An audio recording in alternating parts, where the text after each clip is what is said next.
روسیا گوش کنید. حضرت موسی حیران شد، خدایا میخواه از این هم با بدتر آدم باشد. این زنا کرد، این حامله‌داری از زنا شد، بالا اینو با خونی بغیر حق کرد، از این هم با جنایتکارتر کسی هست؟ پروردگار گفت که آره هست.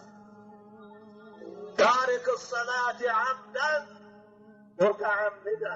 این لفظ امام غزالی است. موسی گفت میدانی کسی نماز نمیخوانه، یک نماز قصدن ترک میکند، وای از این فاحشه دیده هم بدتر است، از این آدم کش دیده هم بدتر است.